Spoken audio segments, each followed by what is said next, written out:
for the technical problem that we are facing right now. So what we will start with the first pitching, which is a short video presentation again. I think we are ready with the video. So let's sit back and enjoy the show again. My apology for the misunderstanding. Climate change impacts are already felt globally because of rising temperatures, with Asia being one of the most vulnerable. In the region, transport emissions are expected to increase another 48% between 2015 and 2050 if policies don't change. That is why the Council for Decarbonizing Transport in Asia has come together to plan the transformation of transport and promote a goal of zero carbon transport in Asia by mid-century.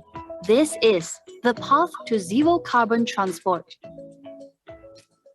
We are far, quite far actually, from where we want to achieve in terms of net zero by 2050. With growing vehicle ownership, Asian cities are in forefront of facing a number of challenges such as air pollution, traffic congestion, road accidents, and fatalities. So I think one of the primary issues that is holding us back is the lack of awareness and the lack of collective consciousness. The environmental concerns are now seen as big issue, but concrete policy measures are still scanty. We have somehow not put a lot of focus on freight or water transport when it comes to electrification or decarbonization. To me, one of the blind spots is the fact that we don't recognize the diversity at the table when we're making policies. We need to include things like safety, especially for women. The grassroots level, at the citizen level, I think there is obviously this overarching feeling that I alone cannot do much. You know, what can I do if I change myself? As a community, how do we revision our cities? How do we revision transport? It will be the planning of important hubs. Railways in Asian countries, except a few one, is in shambles. So that is required, because for the transfer of the traffic from the road to rail is important. It's on the policy to discourage using of fossil fuel. Electrification is one of these solutions. Linkages between all of them need to be understood and they need to be made evident to communities and to people so that people also feel that, they are playing a role in finding the solution. With all of this in mind, our vision for an efficient and prosperous transport system by mid-century can be achieved. Imagine a safer and healthier Asia, with fewer and only clean vehicles on the roads and more freight being transported sustainably. We must act now.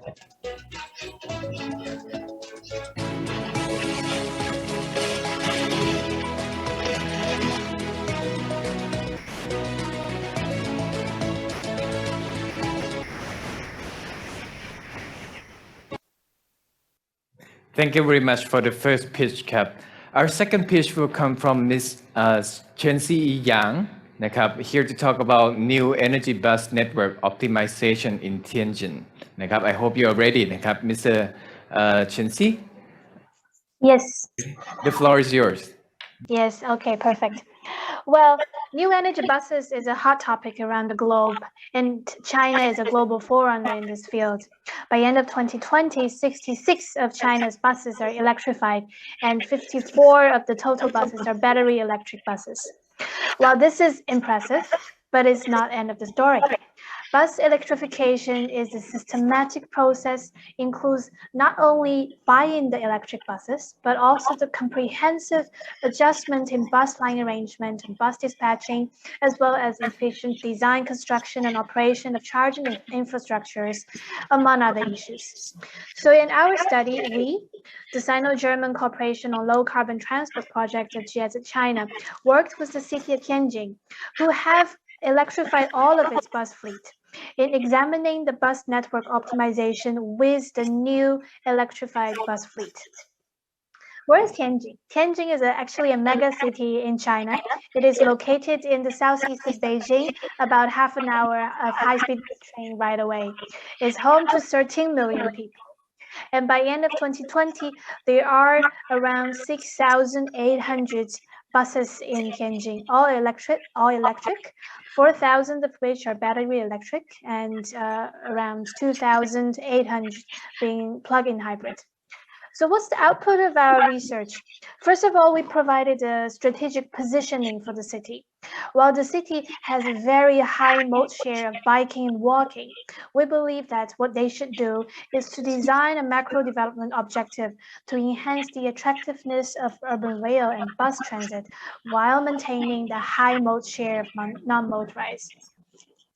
Right now in China, it is a national phenomenon and problem that even though the state invested huge amount of resources in bus system, the passenger volume has been decreasing year by year. And this is also the case in Tianjin. In our analysis, we find two issues of overlapping.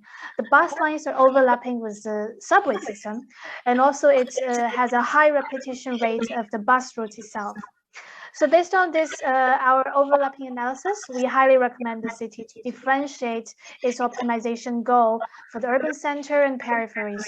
The service level of buses should be improved in the central area, which are not covered by the subway, and in the periphery area of the cities, bus should serve as connecting lines to the subway system. We also find several operation issues, and we provided targeted recommendations. First, to optimize the bus network structure in the hierarchical bus line system. To make sure to achieve precise matching of bus services and the demands. In the meanwhile, the connections and interchange between buses and subways should be strengthened. Second, the city should optimize the peak and off-peak schedule of vehicle configuration to match the passenger flow demands during peak hours and off-peak hours to make it more efficient.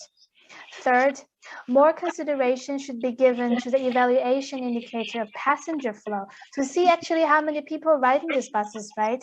Instead of just making very long bus routes, which are very difficult for electric buses to operate.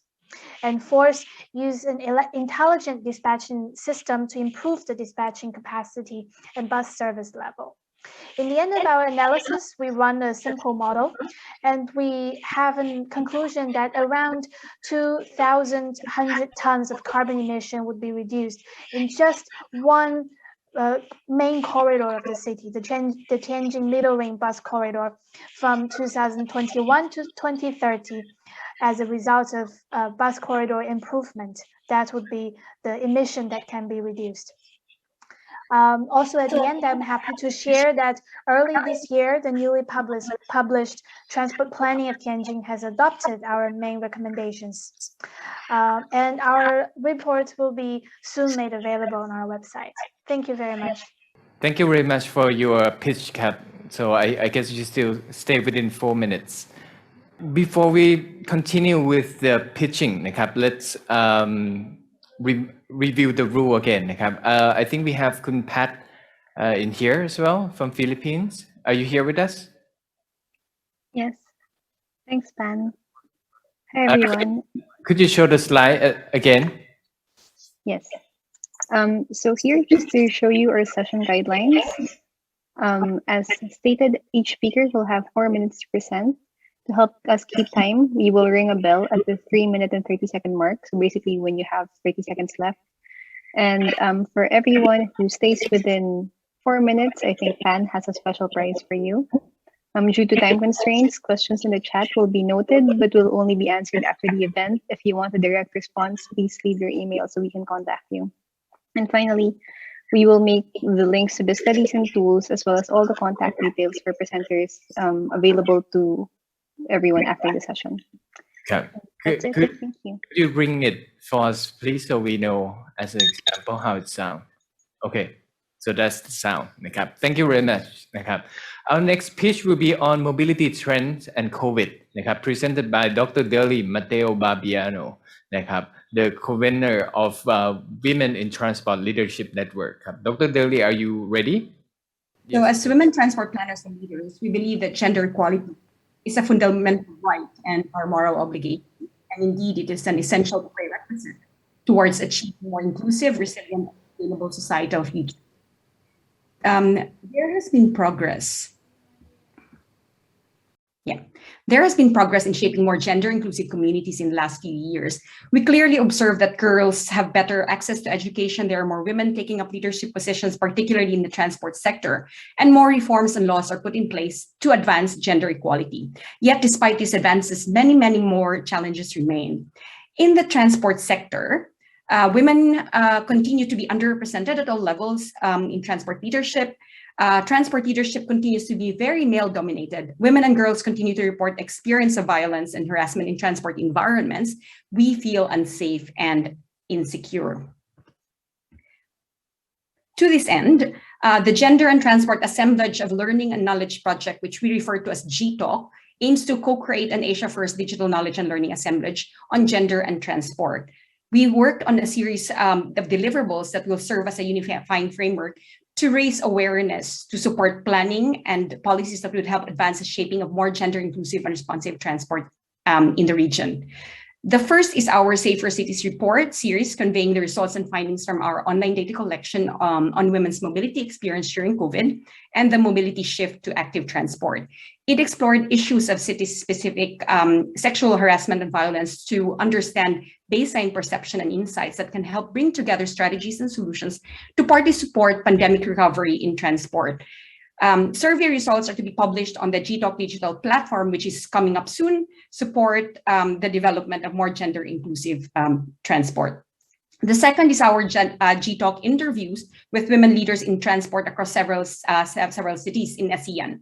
We asked them about their roles in pandemic response and transport planning. This can be accessed through the WITL's YouTube channel. It is our hope that the video series documenting the career journeys of women transport leaders in Australia and Asia Pacific will inspire and encourage more women and girls into transport careers. The coronavirus pandemic has also aggravated deep-rooted inequalities that are in place, threatening the already limited progress that has been made on women's rights and gender equality. Women and girls' empowerment, particularly in the transport sector, is in peril. So we are at a crossroads. So I urge everyone to learn from best practice and also learn from each other. This will usher us into fairer, more inclusive communities as we come out of this crisis. Thank you. Thank you so much, Cap. I think you stay within time. For our next pitch, Cap, the fourth pitch, I would like to invite Mr. Corny Huizenga, the expert on sustainable and low carbon transport from Asian Development Bank. Okay, there's a bit of change of plans. I will be presenting on the behalf of ETO. So this is Adwait. I would be presenting on behalf of EDB ETO. Sure. So good morning, good afternoon, wherever you're joining from. I'm Adwait Limaye. I'm transport planner researcher working for the ETO, Asian Transport Outlook Project. So I'd like to take this opportunity to present ADB's Asian Transport Outlook, the knowledge base on transport in Asia Pacific. Initial thinking of ETO started in 2019, and currently we are in the phase 2. There would possibly be ADB funded phase 3 and 4, and ETO continues as a permanent self-sustained knowledge base beyond 2024. To briefly talk about the ETO objectives, its primary objective is to support the planning and delivery of transport-related assistance by ADB. ETO also supports transport policy making through analyzing the current policy landscape and assessing the alignments with SDG, etc. ETO supports tracking global agreements through building a comprehensive non-advocacy knowledge base for the transport sector. Now let's take a look at the ETO outputs. To start with, Shareable National Database, SND. This includes data for 51 Asia-Pacific economies. ETO covers about 49% of the global GDP and 58% of global population. Another USP of ETO is that data for a particular indicator is sourced from multiple available sources, primary as well as secondary. The SND is a group of 9 individual workbooks, including infrastructure, activity, access, and externalities. It also includes transport policy workbook. Altogether, there are 548 indicators, of which 243 are complete. The second product is comparatively younger. This is Shareable Urban Database, SUD. This includes data for 460 urban centers or cities. 412 are Asia Pacific and 48 are international. The data is categorized under 9 heads similar to SMD, except that we have a new category called urban form and structure plus land use. There are a total of 84 complete indicators in this. Work is also progressing on developing a database for 50 Asia Pacific cities for an in-depth assessment. In terms of ATO policy output, 51 country profiles, about 20 to 25 pages each. These are available on request. The policy workbook that has 774 targets in the categories of infrastructure access, GHG emission reduction, EVs, modal shares, transport employment, etc. This also contains a summary of the policy documents, institutional arrangements, and policy instruments. Third is the annotated repository of about 500 policy documents, which can be filtered by economy, type, subsector, language, and source. In summary, the green tabs are the present ATO outputs, whereas the blue tabs are the planned ATO outputs. In the present outputs, besides SMD and SUD, ATO also has analysis products like 20 storylines published on SLOCAT webpage, 2021 status report on transport and SDGs, climate change paper, and urban transport storyline. ATO also has a tool to generate quick COVID-19 impact graphs on transport. The planned outputs include 50 cities in-depth assessment database, cost database, having information on million USD cost per kilometer of infrastructure built, transport finance database, including donor and PPP overview, plus national funding, ATO web-based interactive interface, 2030 projections for infrastructure activity, etc. Updated version of the ADB transport projects portfolio, extension of analysis storylines, and ADB regional presentations. All in all, you can see the robustness of the ATO in this one slide. And we are happy to receive feedback, comments, interest for collaborations on related topics. Please check out the links for the ATO newsletter and follow ADB's Twitter account at ADB Transport. Reach out to the ATO team on the below mentioned email addresses. Now, I thank the organizers for giving us the opportunity to present ATO on this platform. Thank you so much. Thank you very much, Mr. Adwait. Up next, we have Ms. Patricia Mariano, still on the topic of data. Pat will share the Sustainable Urban Mobility's data collections toolkits that they have prepared for the Philippines. Pat, are you ready? Hi everyone, I'm Pat Mariano from the GSI Transfer Project, and as Pan said, I'm presenting today the Sustainable Urban Mobility Data Collection Toolkit for the Philippines. If you had caught the session earlier on the transfer closing, ASIC Sheila Napalang of the Department of Transportation spoke a lot about our work on data collection, because what we wanted to do here was to create a toolkit not to house data, but to help government know which data points should be collected and how it should be collected. And so the data collection toolkit, I will just walk you through it. It's a beta version of the site now. The purpose is, as I said, to provide suggestions on methodologies, tools, and governance. The content, it has transport indicators broken down into 6 groups. That includes road passenger transport, road private passenger transport, road passenger public transport, road active transport, and road freight and rail passenger. And I know there's a lot more that we weren't able to include here, but when we started, it really ended up being quite the undertaking. So we had to trim it down to the high impact data points. And so for each indicator, we included the following information: a tracking number for it, the transport mode it involves. Since it's for the Philippines, we were able to say easily who the suggested lead agency was, who the suggested coordinating agencies are.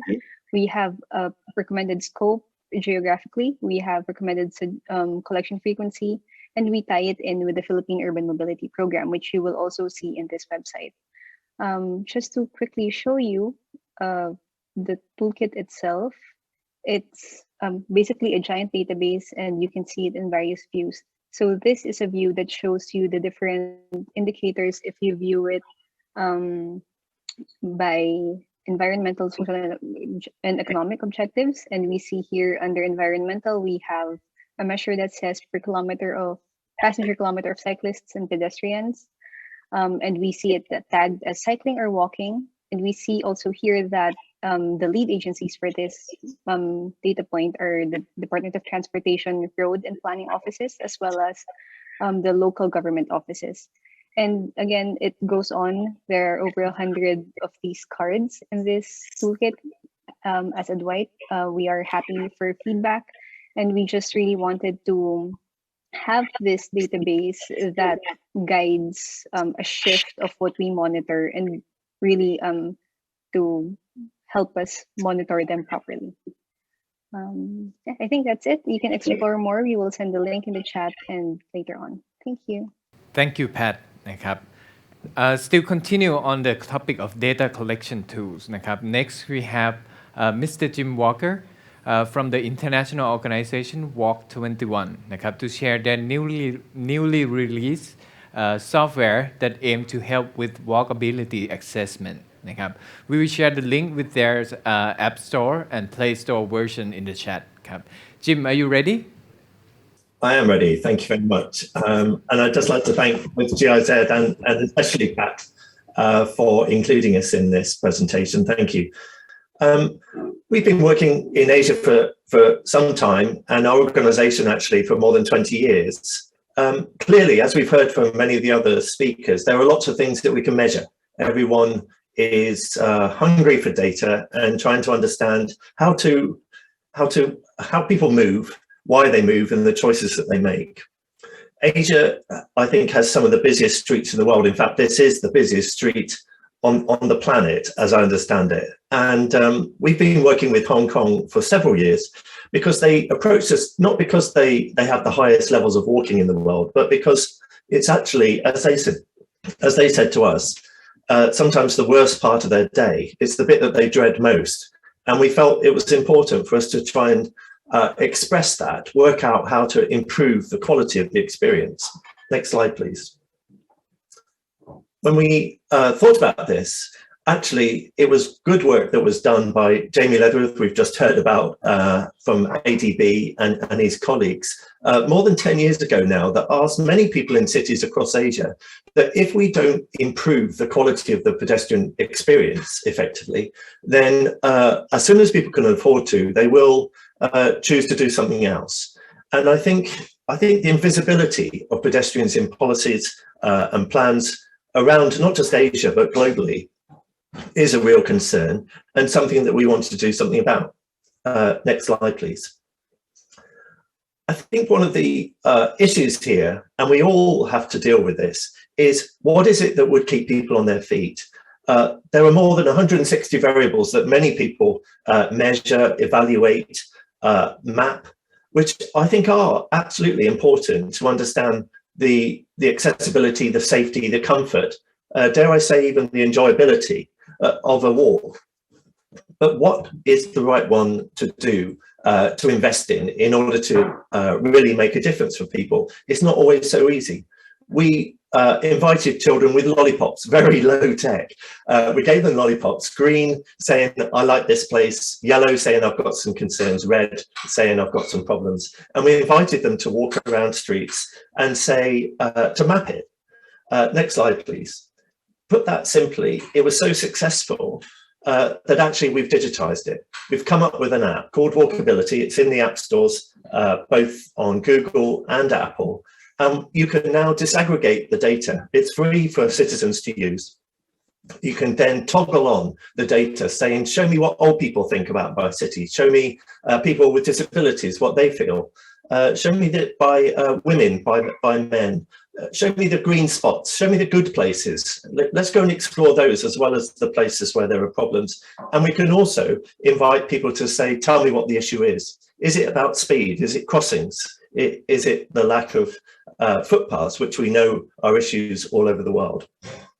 Last slide, please. We know that this is helpful. We've targeted it with people in lots of different countries, more than 20 already. We've tried it in Dhaka, in Bangladesh, with women garment workers. We're working with women at the moment in Dublin, Ireland, who are using public transport. We're trying to get a grip on the issues and what to invest in. If you want to engage citizens, if you want to make sure that the responses you want to target are going to actually be relevant to what people need, and if at the end of those investments, you want to be able to evaluate and quantify the impact, then I hope that this tool will be helpful to you. let's, I think, collectively work together to keep people on their feet, to keep that experience as happy as possible. And if that's something that we can work with you on, then we'd love to hear from you. But go and download the tool now, give us some feedback, and yeah, let's keep in touch. Thank you very much. Okay, hope my screen is visible to everyone. And good day, hi everyone. This is Parth here. I'm actually from one of the NGOs within Philippines, which is Assist Asia. Along with GIG TNE group, we worked along creating a communication toolkit that is focused towards all the members who are within the TNE group to create a communication strategy.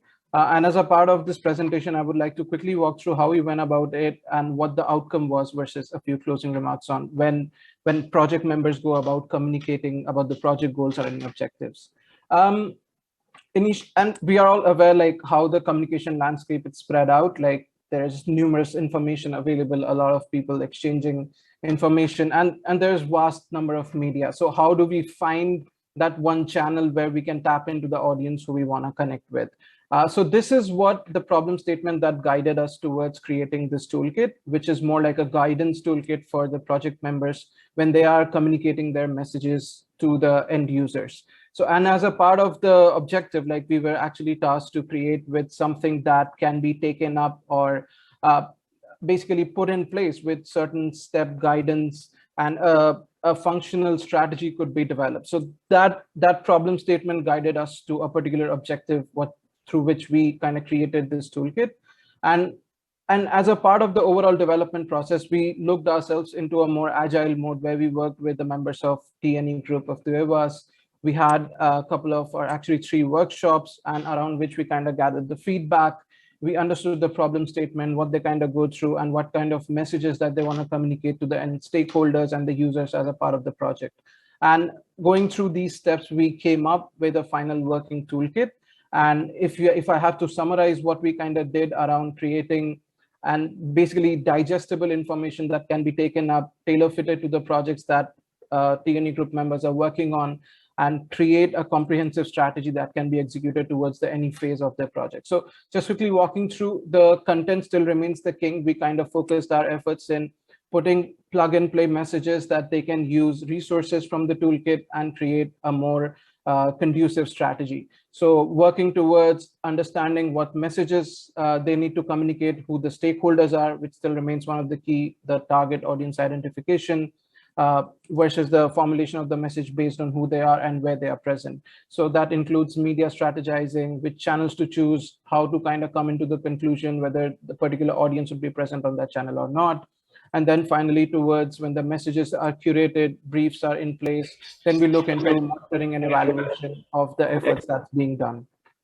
Now, I would like to close this presentation quickly with a few remarks. Like, most of the time, these toolkits are seen as one and only solution, but these are mostly the guidance documents that end users are supposed, that should help end users, and it should provide enough resources for them to initiate any efforts towards the communication that they are planning. And it's a co-creative process. It's an evolving process. A toolkit can never be final. It will keep evolving as it's put in place. There's a feedback cycle, there are changes, there are updates to it based on how the audience are reacting, how the metrics looks like. End of the day, the content should be curated. And I would like to close with one remark saying that numbers play a big role.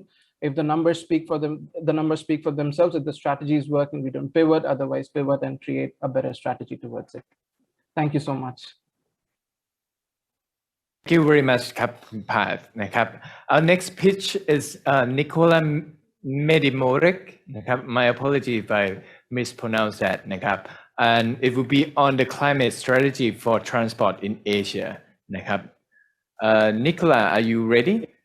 Yes. Hello. Thanks a lot for the invitation. And also, I mean, you didn't mispronounce my name. I'm Nikola Medimorec, and Director on Data Analysis and Research at the Sloted Partnership on Sustainable Low Carbon Transport. I want to introduce to you the assessment of climate strategies, so namely the nationally determined contributions and the long-term strategies in the framework of the Paris Agreement. This assessment has been done by Sloted and GIZ tracks. Together, we looked at the transport relevant content of the NDCs and LTSs regarding targets, mitigation, adaptation actions, freight, and the associations, the voice shift and proof framework, and many more aspects around the topic on transport. This assessment is based on the tracker of climate strategies for transport, a database on ambition targets and policies in NDCs and long-term strategies. I will now show you a video clip which highlights the key findings for the regional analysis on Asia. And we also developed infographics about it, and also regional assessments for other regions like Africa, Latin America, and the Caribbean, as well as the MENA region. So please, I will now share the video. It has some background music, but yeah, and it's very brief clip of 1 minute 30 seconds.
Thanks a lot, and you can find more about this assessment, infographics, and other work that we do on these URLs, and then also follow our hashtag transport in NDCs, and please take a look at the tracker of climate strategies for transport.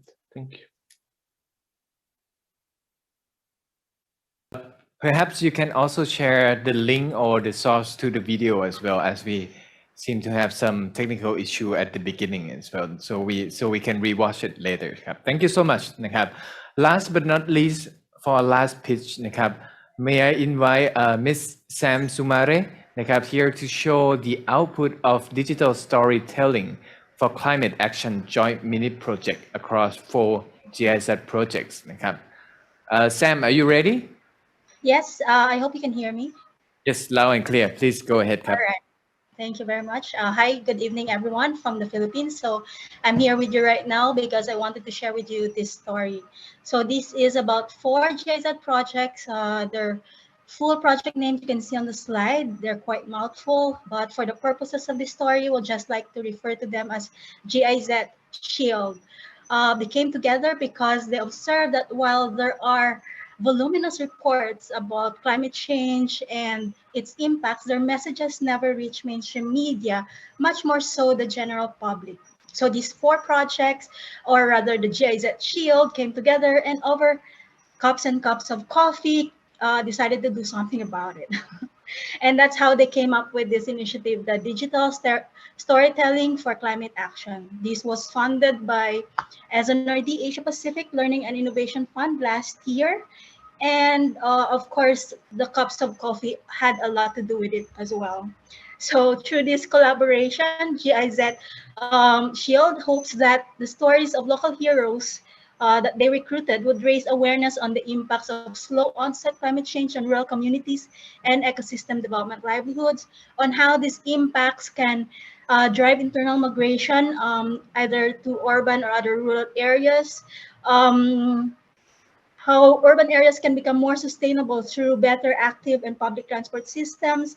And they wanted also to highlight the role of both urban and rural communities in protecting and rehabilitating important ecosystem services. So GIZ Shield, as we refer to them, further hopes that these will help in mitigating adverse climate change impacts. So let me introduce to you the local heroes that GIZ Shield came up with. They come from all over Asia Pacific.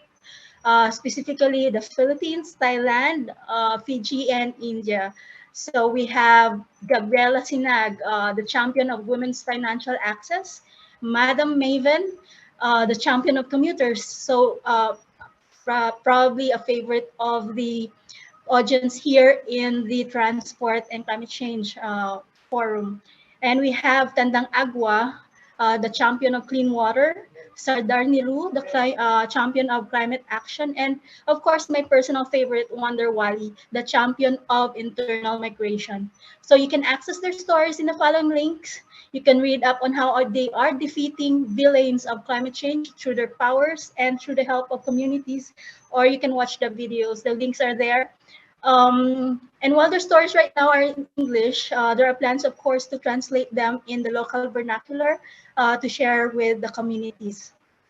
So feel free to use these local heroes to voice out your own stories within your communities. For sure, together with you, GIZ Shield, including Pat Mariano, who's with us here, is doing what they can to further spread awareness about our local heroes and their stories. So thank you very much for listening and enjoy the rest of the sessions.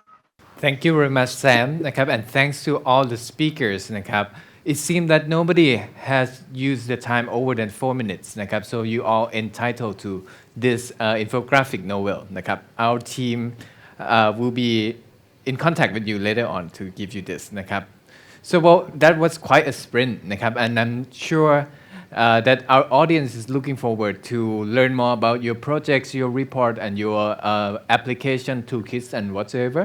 นะครับ As promised นะครับ we will post the summary of link and contact information in the chat นะครับ If you have any question to any specific presentation นะครับ feel free to contact the speaker directly นะครับ or email to us at transportweek.asia@giz.de นะครับ and you can also contact the Asia Hub team as well, and we will try to get back to you as soon as possible นะครับ To wrap up the pitch session, I hope you enjoy it นะครับ We will take a 5-minute break to set up the next session on gender and transport. Stay with us นะครับ and see you in 5 minutes.